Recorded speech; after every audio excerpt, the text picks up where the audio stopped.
Hey there, parents. Welcome to my very first podcast episode. I'm super excited to be here today, bringing this conversation to life in a whole new way. For those of you who have been following me on Substack, first of all, thank you for being part of this community. Your support and your questions, along with your willingness to show up for your teen, it all inspires me. And if you're new here, welcome. You've found a space where we keep it real about the joys and challenges of parenting teenagers. And today's episode is one I think you're going to love. We're talking about something that comes up all the time in my parenting sessions. The question is, how do we get our teens to actually listen, make good choices, and develop their own sense of right and wrong without us having to micromanage them every step of the way? If you've ever felt like your rules are constantly being debated, ignored, or met with eye rolls, this episode is for you. Because here's the truth. Teens don't actually hate structure. They hate being controlled. And when we shift from parenting with rules to parenting with values, everything changes. So let's dive in. Why values work better than rules, how you can start this shift in your home tonight, and 3 simple steps to make it happen.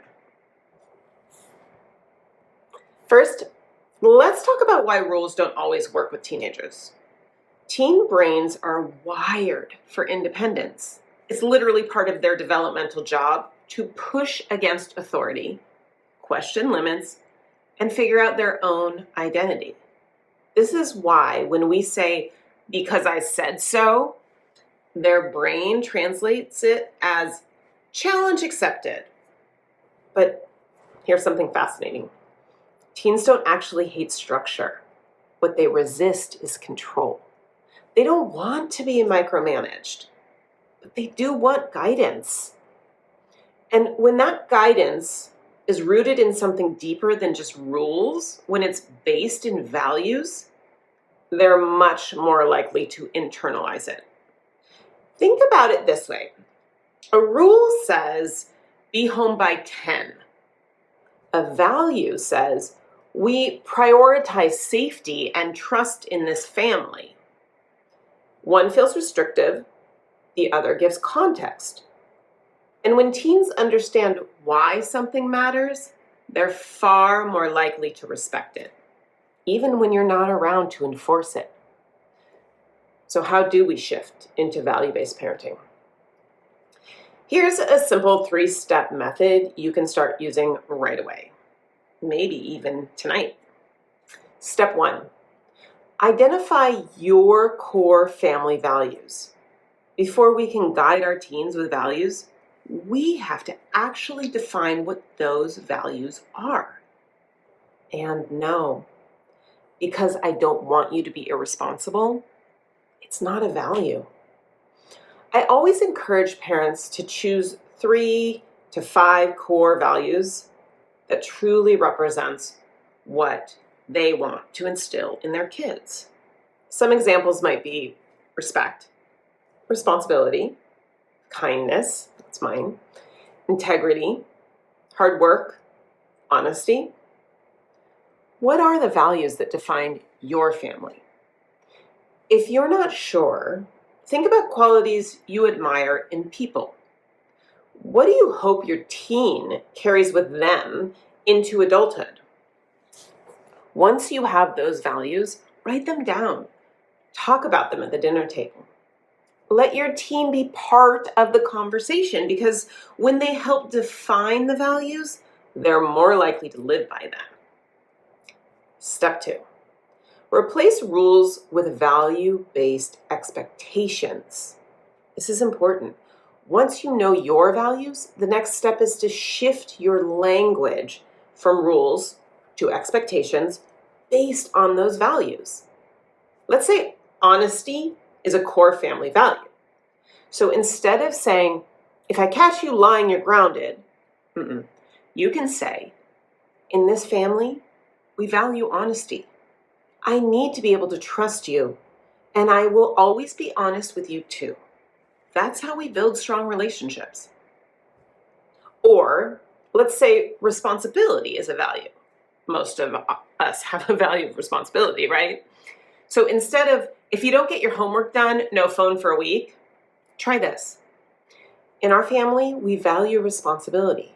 That means we take care of our commitments before we relax. Do you see the difference? Instead of enforcing a rule with consequences, you're reinforcing an expectation with meaning. And meaning is what sticks. Step 3, reinforce values through conversation, not punishments. This last step is a game changer.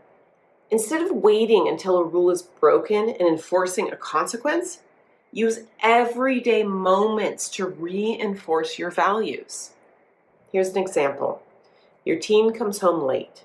Instead of saying, "You broke curfew, you're grounded," you now can say, "I was really worried when you didn't come home on time. We've talked about how trust is important in our family. Can we figure out a way to make sure we're on the same page next time?" Do you see the difference? Even the tone of voice is important. Or, if they were dishonest about something, you can say, "I know being honest isn't always easy, but it's something we really value in this family. Can we talk about what happened?"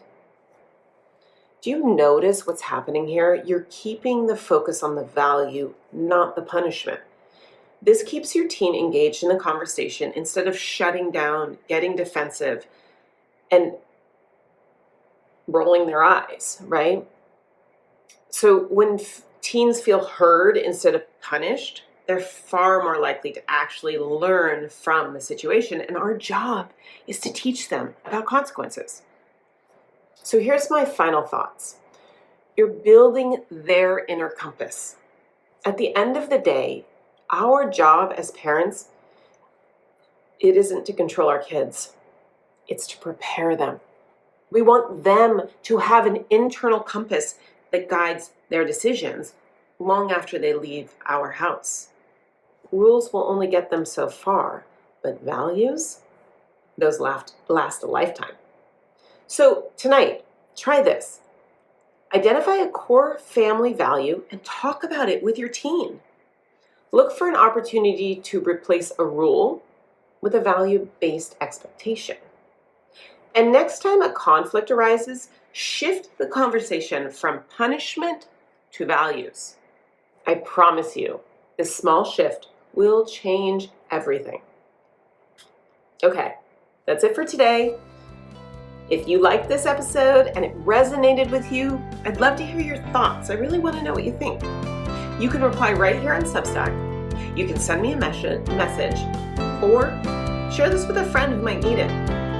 And if you're enjoying these conversations, let me know, because I'd love to keep bringing more of them to you.